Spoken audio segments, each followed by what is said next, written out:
yang mulai berjamur. Setengah dua dan ku butuh tidur. Isi kepalaku tak lebih penuh dari Transjakarta kemarin subuh. Halo semua, kenalin, ini Rima, si anak labil yang penuh cerita. Anak yang dulu pernah kena hoaks dan dihujat karena berita provokatif.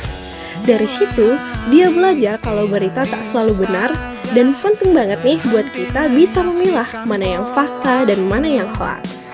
Tak apa jika semuanya terlewat, tak pernah berdampak. Kenalin, ini Asya, si gadis kritis yang gak gampang termakan berita. Di saat banyak orang asal percaya, Asya selalu mikir 2 kali sebelum menelan informasi mentah-mentah. Buat Asya, fakta itu tanggung jawab, karena percaya tanpa bukti sama aja kayak nutup mata di tengah cahaya. Nah, ini dia, Jaya. Dia bukan sekedar scrolling di media sosial, tapi dia adalah anak muda yang bikin konten dan ngajak diskusi. Jaya adalah orang yang selalu gelisah kalau lihat sosmed penuh dengan berita emosional tanpa data. Nah, ini dia yang paling ditunggu-tunggu. Ibu Nur, dosen terbantah dan terdebes. Ibu Nur ini jadi sosok yang nyadarin kalau demokrasi itu nggak cuma milih aja loh, tapi juga soal berani ngomong, peduli, dan ambil bagian buat negara. Kenalin, ini Sisi, gadis yang lebih akrab dengan layar game ketimbang layar berita. Baginya, dunia nyata terlalu ribut. Politik, debat, dan janji, biar saja pikirnya. Asal begitu mah punya DPR. Selama bisa main dan tertawa, buat apa repot mikirin negara?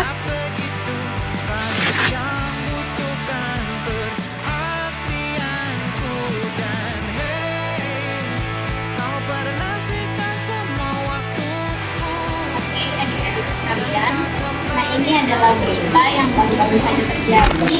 Menurut kalian, apakah ini termasuk contoh demokrasi?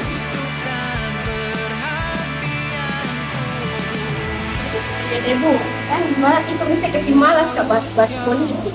Ini 5 game. Demokrasi itu urusannya DPR, kita urusannya game politik. Tidak begitu sih, sikap apatis. Seharusnya kalau rame medsos, kita harus masuk supaya menenggelamkan narasi buruk tersebut. Tapi saya pernah coba, Jai.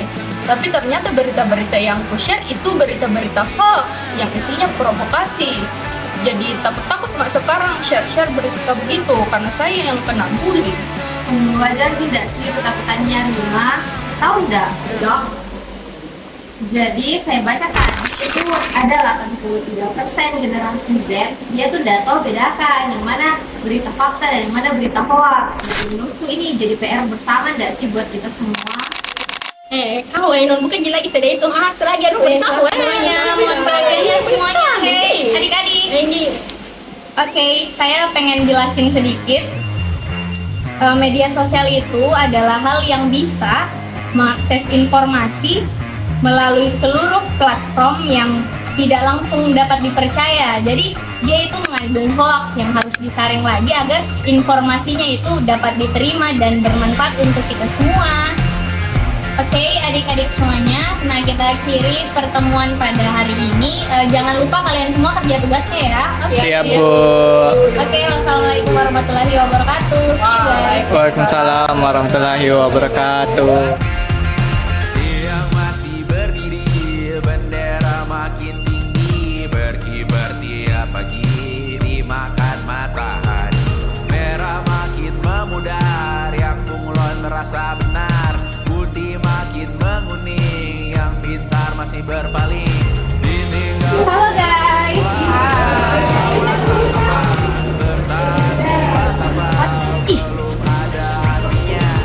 Ini masuk tuh, tenang aja. Ini.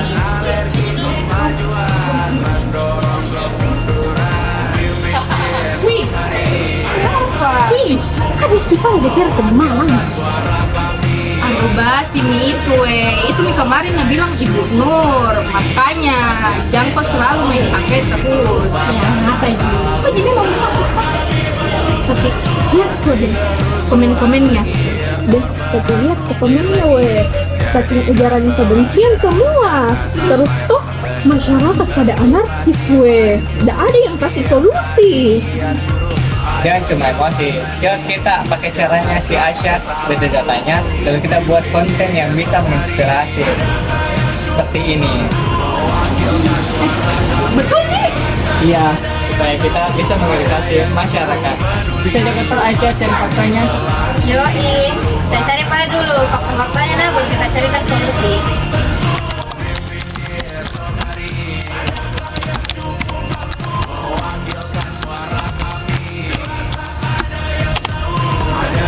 Wah, ada juga ideku. Harus juga antisipasi hoax yang beredar di data ini. Siap ya jadi volunteer untuk fact checker di kolom semester. Kamu lihat? Kamu kan jurusan. Atau bikin kak juga sesuatu enggak sih? Cuma konten tuh, konten yang relate sih sama yang gratis kayak saya dulu.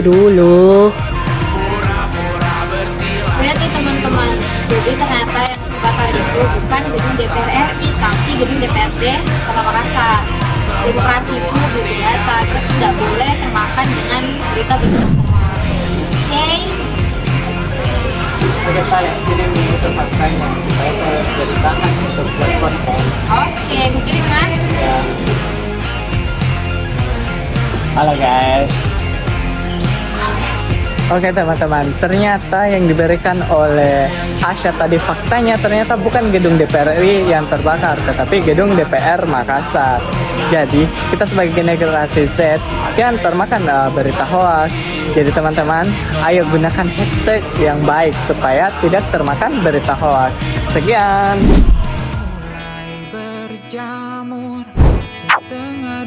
Teman-teman, demokrasi bukan tentang siapa yang paling keras teriakannya, tapi siapa yang paling bijak dalam menyampaikan pendapatnya.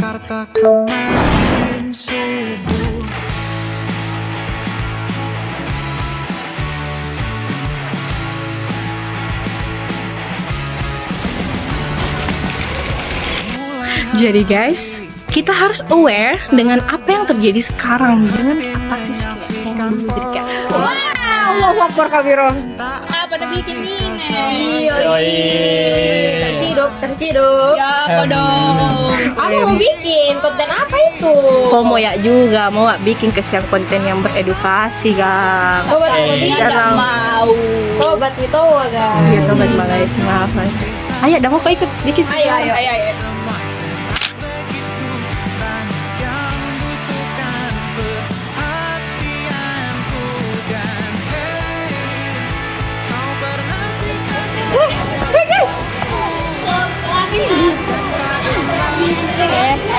Berhasil kontennya. Bapak kedua lagi ya. Generasi muda adalah penentu arah masa depan demokrasi, dan demokrasi itu hidup ketika kaum muda berani untuk bersuara, berpikir kritis, dan bertindak untuk keadilan. Stop. Jadi guys, jangan apatis ya. Kita harus peduli dengan keadaan negeri kita. Karena kita adalah generasi muda penerus bangsa.